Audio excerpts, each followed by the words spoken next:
The stars looked different from the observation deck of the Confederation's massive station. Captain Han stared out at the holographic display of HD 9082C rotating slowly before the council members. The water planet shimmered blue and threatening, its surface almost entirely covered by churning oceans that had claimed the lives of too many explorers. "Absolutely not," thundered Representative Mokhtar of the Cerulean Alliance, his tendrils quivering with emotion.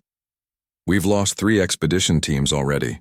The Vinder's finest aquatic specialists couldn't survive those depths." Han watched the faces of the 24 alien representatives. Some nodded in agreement while others simply looked resigned. Water planets had always been death traps. Their crushing pressures, unpredictable chemical compositions, and massive predators had proven too much even for species evolved for aquatic environments. "The element is irretrievable," continued Mokhtar. "We should quarantine HD 9082C and move on." The rare element they needed was nestled in deep oceanic trenches. Early scans showed it could revolutionize faster than light travel, potentially cutting journey times between systems by half. But what good was knowing where treasure lay if no one could reach it? Captain Han cleared his throat. As the junior representative from Earth, he rarely spoke at these meetings. Humans were newcomers to the Confederation, having joined only 15 years ago. They were still finding their place among species that had been traveling the stars for millennia. "Earth would like to volunteer a retrieval team," he said simply. The chamber fell silent. Then, like a wave gathering force, laughter rippled through the assembly. The Vinder representative, Commander Tool, stepped forward, his scaled skin catching the light. "With respect, human," he said, not bothering to hide his amusement. "If my people cannot survive these depths, yours certainly cannot. We evolved with gills and pressure-adaptive skin. You evolved on land." Han nodded respectfully. "That's true. But Earth is nearly 71% covered in water. Our oceans reach depths of over 10,000 meters. We've been diving into deadly water since before we had written language." The laughter faded as Han activated his datapad. Images appeared on the main display. Humans and primitive diving equipment from centuries past. Modern submarines navigating crushing depths. Research stations perched on the edges of underwater trenches. "What my colleague is too polite to mention," added Dr. Song, Earth's scientific attaché who had quietly joined Han at the podium, "is that humans have a unique physiological adaptation called the mammalian dive reflex. When our faces contact cold water, our hearts slow, blood shifts from our limbs to our vital organs, and our oxygen consumption drops dramatically." She moved through more images, free divers plunging to depths that made several council members shift uncomfortably. "This is without technology," Song continued. "With it, we've explored every corner of our world's oceans. While we respect the dangers of HD 9082C, we believe we can succeed where others have failed." Commander Tool's amusement had vanished. "Your confidence borders on arrogance. The Vindar have lost our best to that world. What makes you think you can do better?" "Because we approach water differently," Han replied. "Most spacefaring species evolved to fear deep water or avoid it entirely. It's a natural survival instinct, but humans, we've always been drawn to what should kill us." The council chambers erupted in debate. Han could hear the skepticism, the concern, and underneath it all a desperate hope. The Confederation needed that element. 3 hours later, Han and Song walked the curved corridor back to the Earth Embassy, still processing their victory. "They only agreed because they've run out of options," Song said quietly. Han nodded. "Did you see Tool's face when they officially assigned him as our liaison? I thought his scales would fall off." "He lost friends on the last expedition," Song reminded him. "And did you notice how the Makari representatives abstained from the vote? Something doesn't feel right." Han stopped by a viewport, looking down at the blue-white marble of HD 9082C. "I'm more worried about assembling our team. We've got just 6 weeks before the planetary alignment creates the optimal conditions." "I already have some names," Song replied. "Jiho is the best deep-sea pressure expert we have. Min would be perfect for underwater geology. and we'll need Park for marine biology. If there are creatures down there like the Vinder reported, we'll need someone who can read biological threat displays. Han nodded. All good choices. People who understood water in their bones. People who wouldn't panic when the darkness closed in around them. What did the Vinder call those deep ocean predators again? Han asked. Abyssal hunters, Song replied with a shiver. Apparently they moved too fast to get clear images. Just massive shadows that swallowed equipment whole. Han turned from the viewport with a grim smile. Then we better make sure our team can swim fast. As they continued walking, neither noticed the Machari observer who had paused briefly within earshot before slipping away to make a secure transmission. The humans would never reach those depths. Certain interests within the Confederation would make absolutely sure of that. The element would remain exactly where it was, rare, valuable, and under the tight control of those who already monopolized faster-than-light technology. Meanwhile, on Earth, unaware of the political currents swirling around them, the people who would soon dive into the deadliest waters in charted space went about their ordinary lives, not yet knowing they would soon be at the center of a mission that would change humanity's place in the stars forever. The Tokyo Underwater Research Facility sat on massive stilts over the Pacific Ocean, its lower levels extending deep below the surface.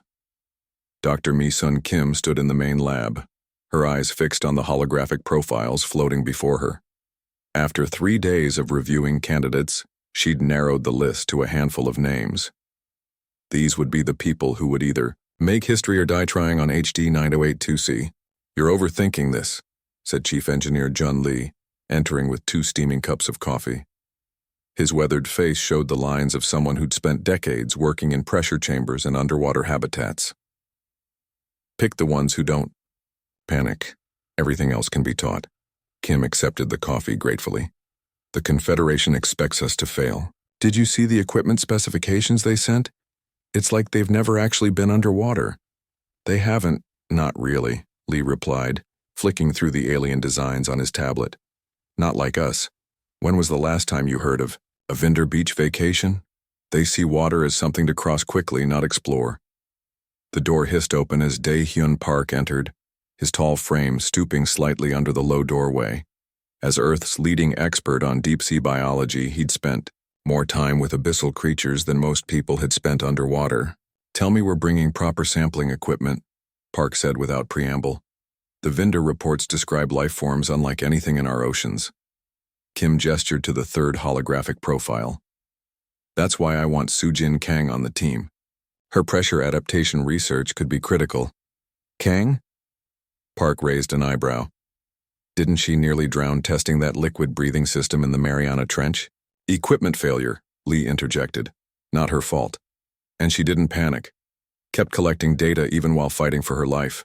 That's exactly who we need. A soft chime announced another arrival. The door slid open to reveal Commander Tull, the Vindar liaison assigned to their mission. His silvery scales seemed dull under the artificial light, his vertical pupils contracting sharply. Your atmosphere is... He hesitated, unpleasantly dry. Kim nodded politely. We can adjust the humidity in your quarters, Commander. That won't be necessary, Tull replied stiffly. I've come to review your team selections and mission parameters. The 3 humans exchanged glances.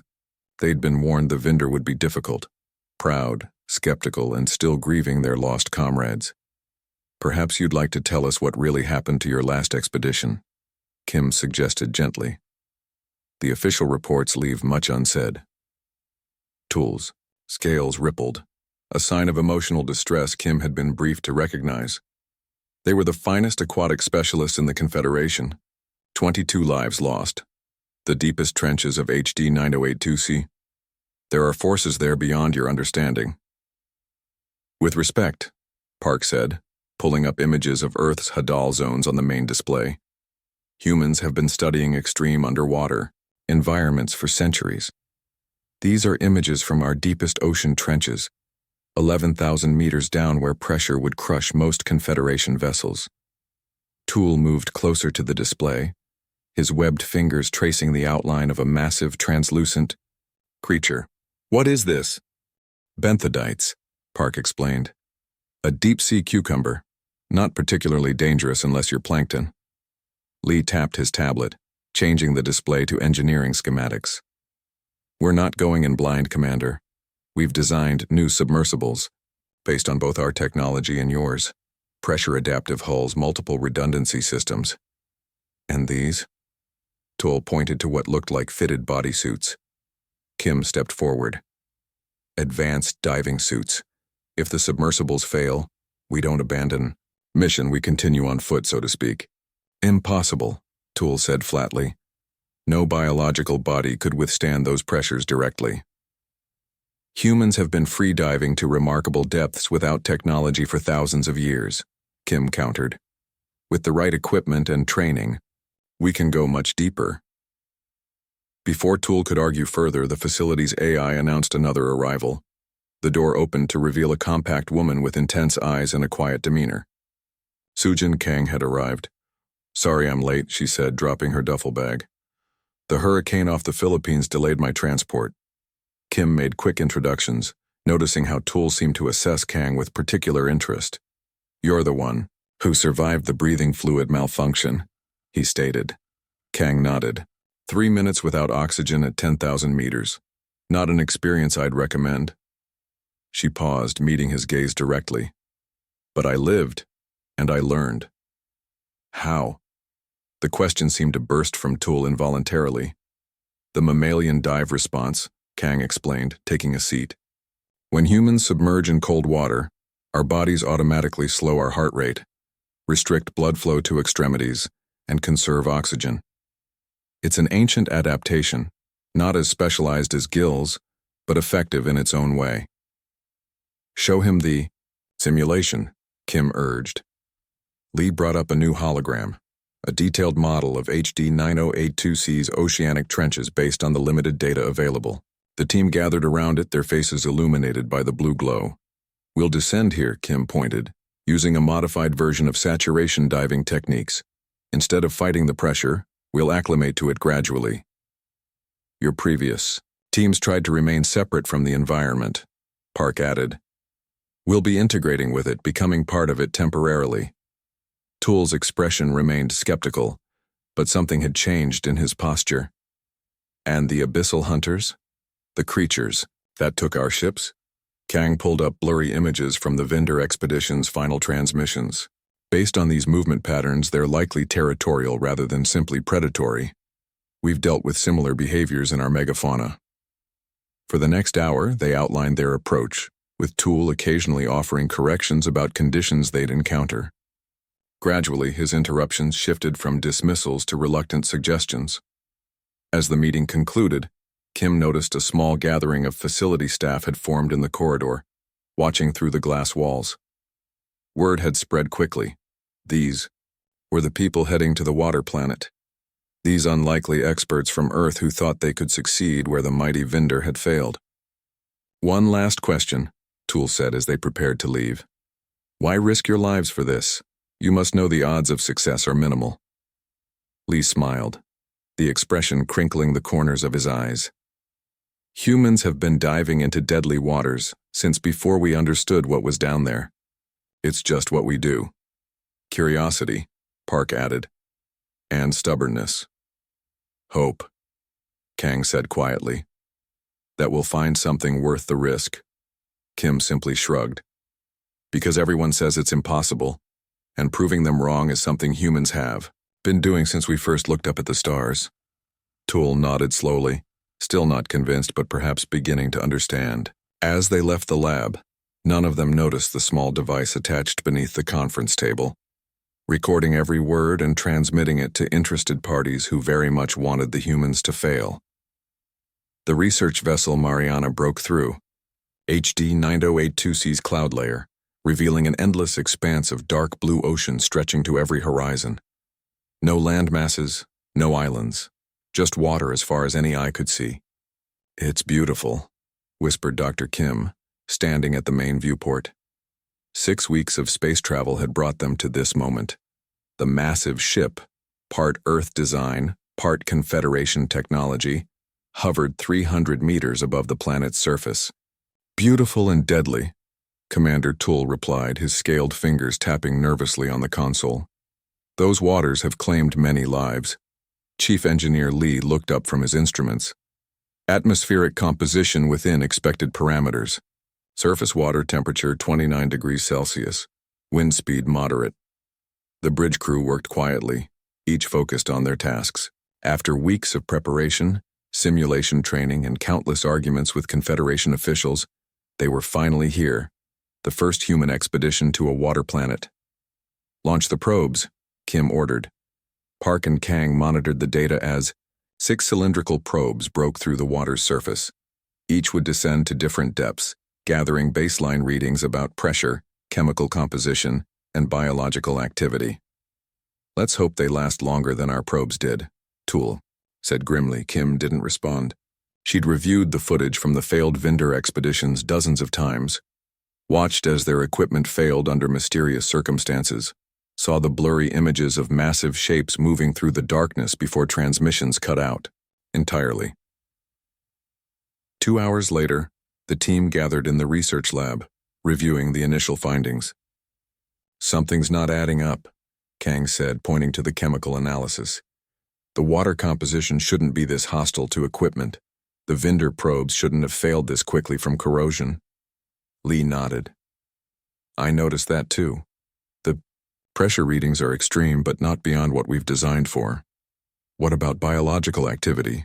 Kim asked. Park manipulated the holographic display, showing sonar readings from the deepest probe. Significant movement at 3,000 meters. Large organisms, some nearly 30 meters in length.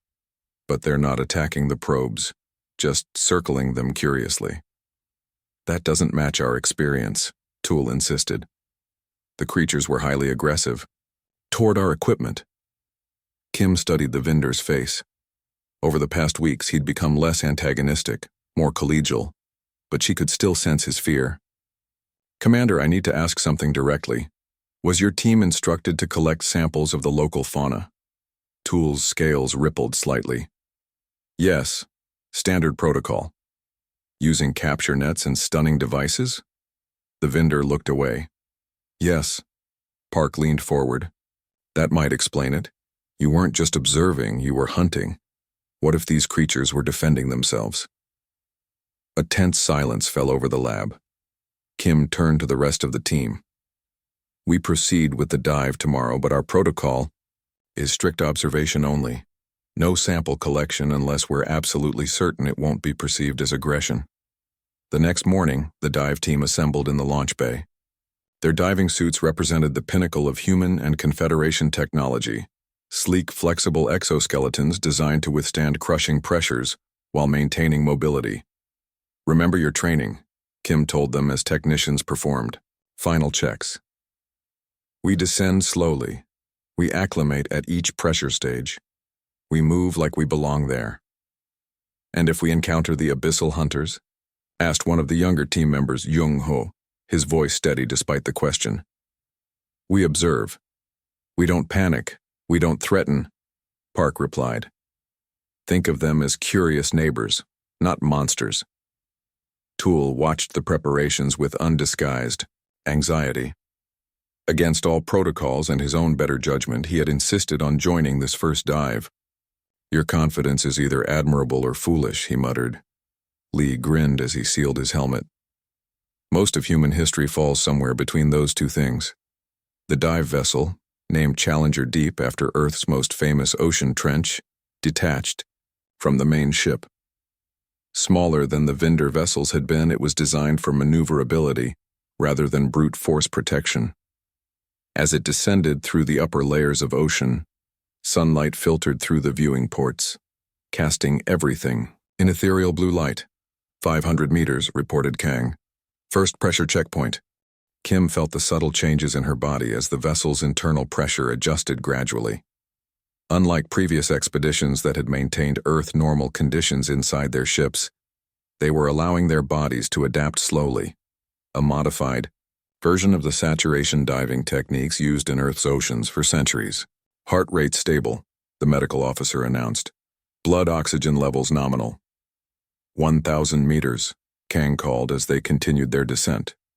The light was fading now, the water outside growing darker.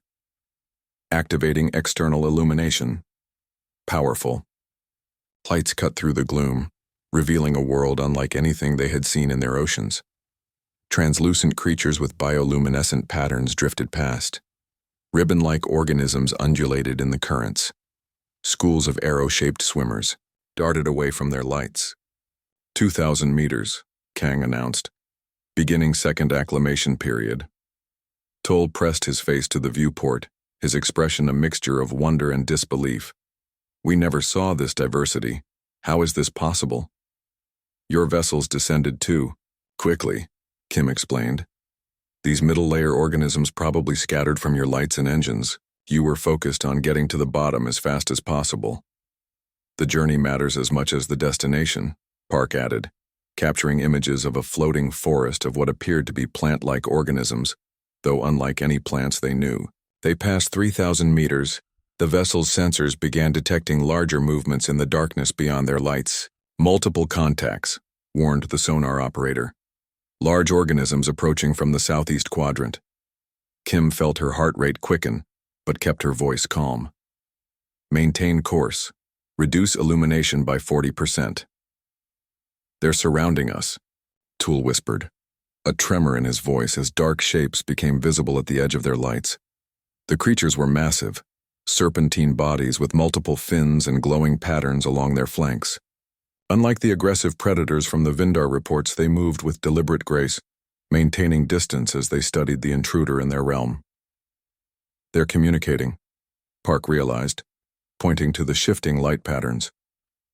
Look at how the patterns sync between individuals. One creature, larger than the others, moved closer to the viewport, its enormous eye, easily a meter across, focused on the humans inside. Everyone froze. Nobody move, Kim breathed. Just let it look.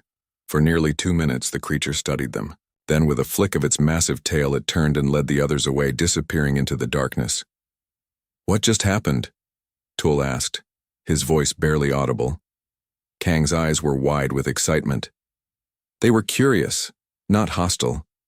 They wanted to know what we were. 5,000 meters, called the navigator, approaching the edge of the trench system. As they moved deeper, the water pressure outside the hull became almost unimaginable. Yet inside, their bodies had been acclimating so gradually that they felt only mild discomfort. The trench system opened below them like a massive wound in the planet's surface. Their lights couldn't penetrate to the bottom. According to their instruments, it extended at least another 7,000 meters down. This is where we lost contact with the last expedition, Tull said quietly. Kim nodded. Take us down. Slowly. As they descended into the abyss, the water around them began to change, becoming clearer, more viscous. Strange currents pulled at the vessel and the temperature rose unexpectedly. Hydrothermal activity, Lee reported. Extensive vent systems below. When they reached 8,000 meters, they saw it. A vast network of what appeared to be structures. Not random geological formations, but patterns too regular, too purposeful. Are those buildings? Young-ho asked. Even Tull was speechless. The Vindar expeditions had never reported anything like this. Not buildings, Park said after studying the formations. More like coral reefs. But engineered, shaped. The revelation hit Kim like a physical force. It's not just an ecosystem, it's a civilization. As the Challenger Deep hovered above, the mysterious structure's lights began to appear below.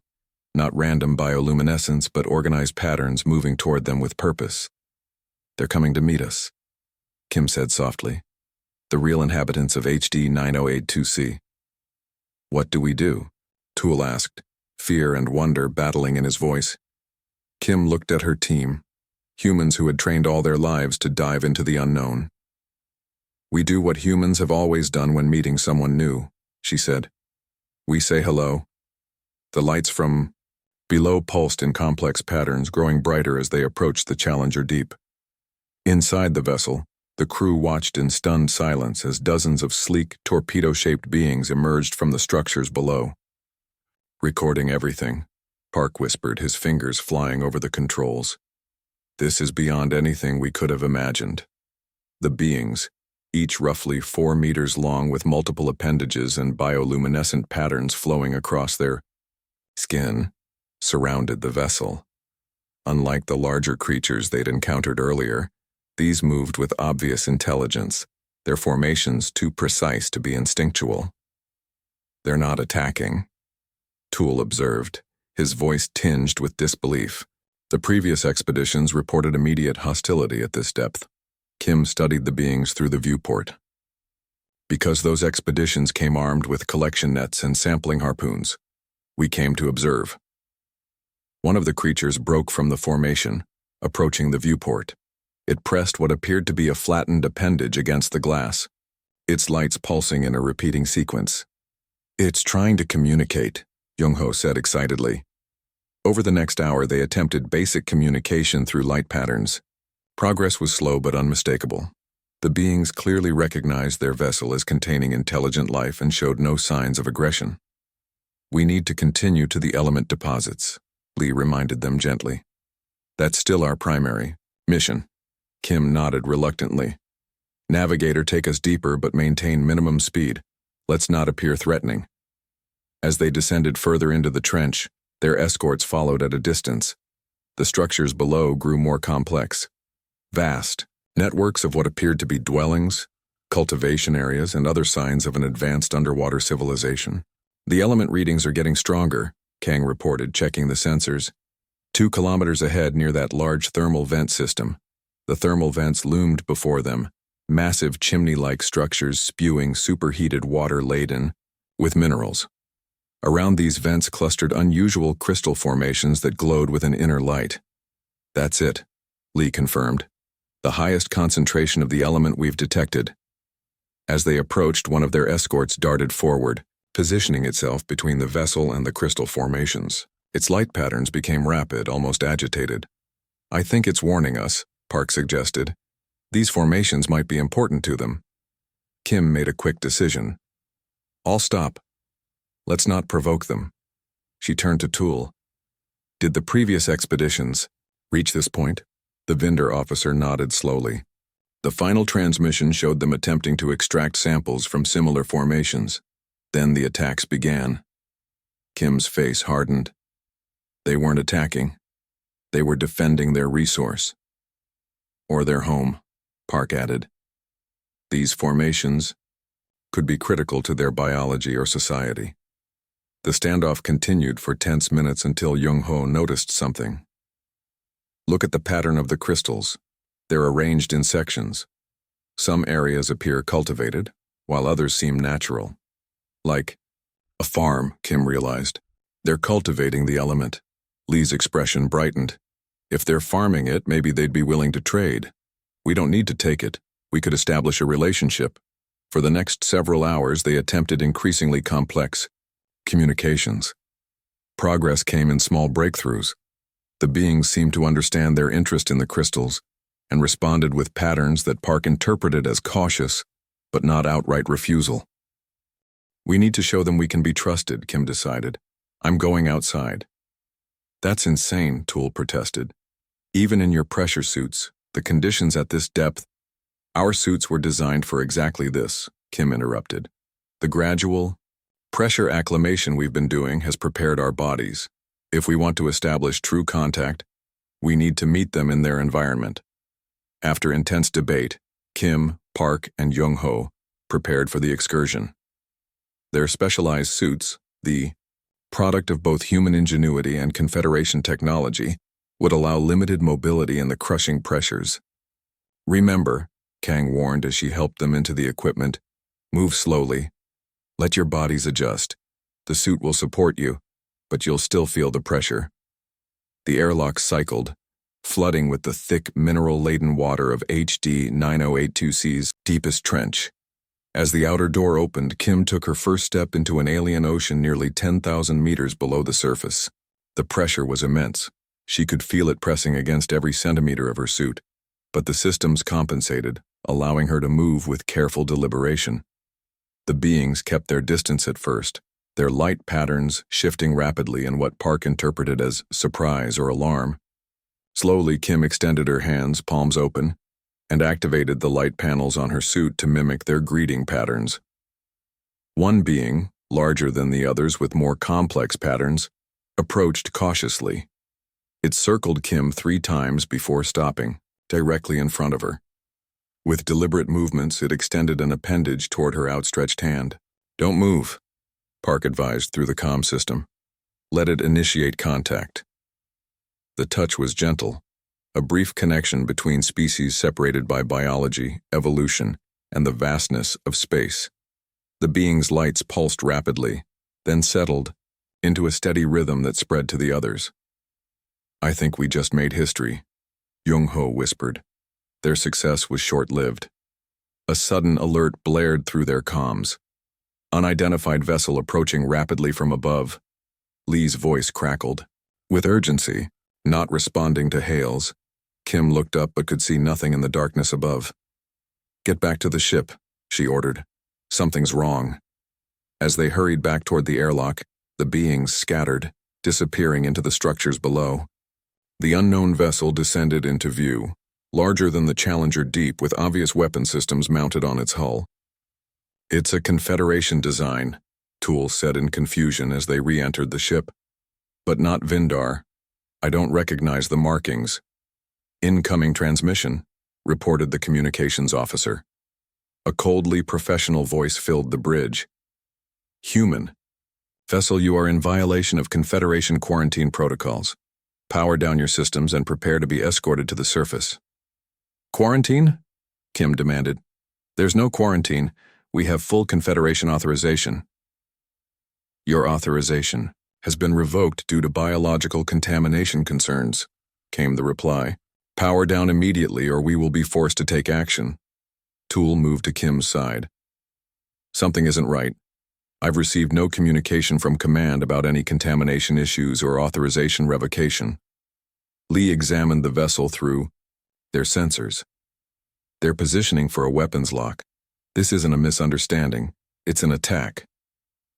A tense silence fell over the bridge as Kim considered their options. Running would only delay the inevitable. Fighting was impossible in their research vessel. "Open a direct channel to their commander," she ordered. A face appeared on the screen, a Machari official with the cold, calculated expression common to his species. "This discussion is pointless, human. You will comply or be destroyed." "Before you fire," Kim said calmly, "you should know we've been recording everything since we arrived, including our peaceful contact with the intelligent species living in these depths. The same species your corporations have been trying to hide by sabotaging previous expeditions." The Makari's expression didn't change, but a slight hesitation told Kim her shot in the dark had hit home. "We found the sabotage devices on the Vinder equipment," she continued, nodding to Tool, who looked shocked by this revelation. "Designed to fail at precisely this depth, designed to provoke the beings into defending themselves. You didn't want anyone finding out about them because they control the element you've been monopolizing." "You have no proof," the Machari replied. But uncertainty had crept into his voice. "We have plenty," Kim bluffed, silently signaling Lee to begin transmitting their data to the Mariana above. "And it's already being sent to every major Confederation world, so you can fire on us if you want, but the truth is already out." For several agonizing seconds, no one moved. Then the Makari cut the transmission. "They're powering weapons," reported the tactical officer. Kim closed her eyes, bracing for impact. Instead, a series of massive shapes emerged from the darkness. Below, the enormous creatures they had encountered earlier. Dozens of them surrounded the Makari vessel, their massive bodies dwarfing even its considerable bulk. "The abyssal hunters," Tool whispered. But instead of attacking, the creatures positioned themselves between the Challenger deep and the threatening vessel. Their bioluminescent patterns flashed in synchronized warnings. The smaller intelligent beings reappeared as well, forming a protective swarm around the human vessel. "They're defending us," Park realized with awe. The Machari vessel hesitated, then began a slow retreat upward. The standoff continued for tense minutes until they were well away from the trench system. Only then did Kim allow herself to breathe. "I want to know exactly who they are and who they're working for," she said grimly. "Commander Tool, I think it's time we had a very honest conversation about what really happened to your expedition." Tool's scales had paled to an ashen gray. I had no idea. We were told it was equipment failure, that the environment was too hostile."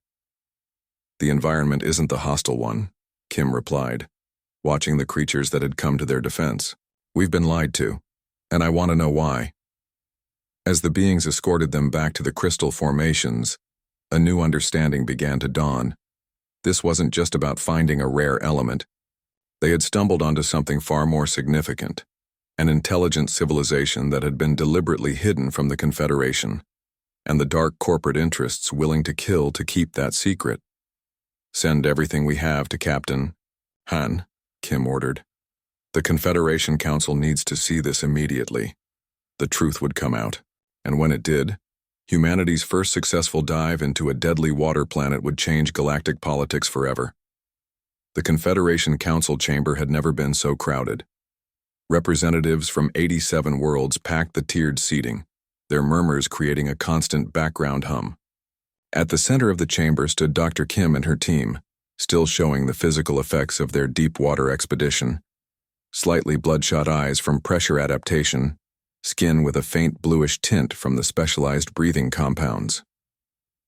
"Order," called the council chairperson, a tall Asbelian whose crystalline features caught the light. "This emergency session will now commence." Captain Han stood beside Kim, his expression grim but proud.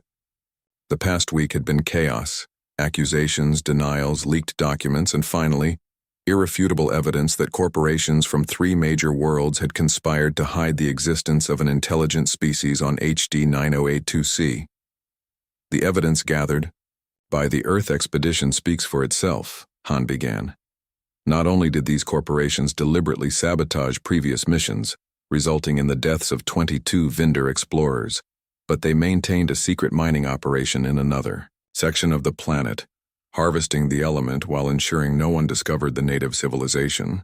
Holographic images appeared above the chamber floor, the crystal formations, the structures built by the ocean dwellers, and finally, the beings themselves with their graceful movements and complex light-based language. "We have named them the Lumina with their consent," Kim explained. "Over the past weeks we've established rudimentary communication. They are not hostile, they never were. They were defending their homes and resources from what appeared to be attacks." The Machari representative rose from his seat. "These accusations are outrageous. There is no proof that our corporations were involved in any—" "Actually," interrupted Commander Tool, his scales shimmering with emotion, "there is." He activated his own data pad and new images appeared. Recovery operations bringing up the wreckage of previous Vindar vessels. Clear evidence of sabotage visible in the damaged components. "My people died because of your greed," Tool continued, his voice steady despite his obvious anger. "We deserve to know the truth." The chamber erupted in outraged exclamations. The chairperson called repeatedly for order before the session could continue. "What the humans have discovered changes everything," Tool said when quiet returned. "Not just the existence of the Lumina, but the approach they took. While we tried to conquer the ocean, they adapted to it. They succeeded where we failed, because they understood something fundamental about water worlds that we had forgotten." Kim stepped forward. "Water isn't just an obstacle to overcome. It's an environment to understand and respect. Humans come from a water world ourselves. Not as extreme as HD 9082C, but our evolution was shaped by the oceans that cover most of our planet." Chief Engineer Lee joined her. "We've developed something we'd like to present to the Confederation, a comprehensive methodology for safely exploring and utilizing water planets. We call it the Aquatic Integration Protocol." For the next hour, the team outlined their approach, the gradual pressure acclimation techniques, the specialized equipment designs, and most importantly, the philosophical shift from conquering hostile environments to adapting to them. "There are 43 identified water planets within Confederation space that have been classified as uninhabitable," Kim noted. We believe most, if not all, could be accessible using these methods. Park activated a new series of images, the crystal formations cultivated by the lumina. The element we sought is being grown by the lumina in sustainable quantities. They've agreed to open diplomatic relations and discuss trade possibilities, but only if their sovereignty is respected. The council chamber fell silent as the implications sank in. Decades of avoided opportunities, resources untapped, and potential, civilizations undiscovered, all because the dominant species of the Confederation had evolved on dry land and brought their fear of the deep with them to the stars. We proposed the establishment of a specialized aquatic worlds division, Kim continued into the silence, led jointly by humans and those Vindar who wish to adopt these new techniques, with the goal of opening peaceful relations with water worlds throughout the galaxy. The debate that followed was heated but ultimately decisive. With the evidence of corporate misconduct irrefutable, and the potential benefits too great to ignore, the council voted overwhelmingly to approve the proposal. As the session concluded, representatives crowded around the human team, eager to learn more about their techniques and experiences. Kim found herself face to face with a young Vindar official who had been watching the proceedings intently. "My sibling was on the third expedition," she said quietly. "We never knew what really happened to them. Now at least we have the truth." Kim nodded solemnly. "The truth is important, but so is what we do with it." "I want to join your Aquatic Worlds division," the Vindar said with determination. "Many of us do.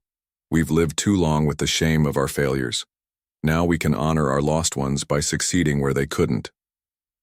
5 years passed in what felt like the blink of an eye. Kim stood on the observation deck of Unity Station, the massive facility now orbiting HD 9082C. Below, dozens of research vessels and diplomatic shuttles moved across the planet's blue surface. What had once been considered a deadly world was now one of the busiest in this sector of the galaxy. "Still hard to believe sometimes, isn't it?" asked Park, joining her at the viewport. His hair had more gray now, but his eyes still held the same enthusiasm for discovery. Kim smiled. "That we went from nearly starting an interspecies incident to establishing the fastest-growing division in Confederation history? Yes, it's been quite a journey." On the deck below them, a training session was underway. Humans worked alongside Vindar, Asbelians, and even a few Makari, teaching the specialized diving techniques that had become humanity's most valuable contribution to the Confederation. The latest survey identified 68 more water planets, with potential for exploration, Park noted, reviewing his datapad. "The Aquatic Worlds division can't expand fast enough to keep up with the demand." "And the Lumina?" Kim asked. "Thriving. Their ambassador arrives next week for the official recognition ceremony. They'll be the first fully aquatic species to join the Confederation." A small commotion drew their attention. A group of Vindar youths were practicing with the pressure adaptation chambers under Lee's watchful eye. One of them, clearly struggling with the exercise, was being encouraged by her peers. "Reminds me of our first dive team," Kim said wistfully. "They'll get it," Park assured her. "The young ones always adapt faster. Did you hear that 3 other species have now developed their own versions of our diving suits? Apparently there's a friendly competition to see who can reach the deepest natural trenches on their homeworlds." Kim laughed. "So we've started an interstellar deep diving trend?" "Something like that," Park agreed. "Though I still think humans hold the natural advantage. There's something about us and water. We're just crazy enough to dive in when everyone else stays dry." Through another viewport, they could see the massive diplomatic complex under construction on a floating platform. It had been designed with sections both above and below the water surface, allowing dry land and aquatic species to meet on equal terms. "Captain Han is being promoted," Kim mentioned. "First human to join the Confederation High Command. Not bad, for someone whose suggestion to dive into deadly waters was literally laughed at 5 years ago." As they watched, a school of juvenile lumina breached the surface near the platform, their bioluminescent patterns flashing playfully before they dove back into the depths. A group of human children on the platform waved excitedly. "That's what I'm most proud of," Park said softly. The children who will grow up seeing water worlds as opportunities, not barriers. Who will never know the fear that kept the Confederation from these planets for so long. Kim nodded. Throughout human history, each generation had pushed further into the unknown depths, from the first primitive divers holding their breath to modern explorers in advanced equipment. Now that legacy had spread to the stars. The Asbelian cultural... Adiche asked me yesterday why humans seem to have no fear of drowning, Kim said. I told her it's not that we don't fear it, it's that we dive in anyway. Below them, the training session concluded as the new recruits successfully completed their pressure adaptation exercise. They emerged from the chambers tired but triumphant, species from across the galaxy united by the shared experience of facing the deep and returning. Humanity's gift to the stars, Park mused. Not technology or culture or art, but simply the courage to dive into deadly waters when everyone else said no. Kim smiled as a Lumina transport emerged from the depths, its elegant design so different from the clunky vessels of 5 years ago. Well, that and the stubborn refusal to take impossible for an answer. Across the galaxy, dozens of water planets, once deemed too dangerous to approach, were now centers of research, commerce, and cultural exchange.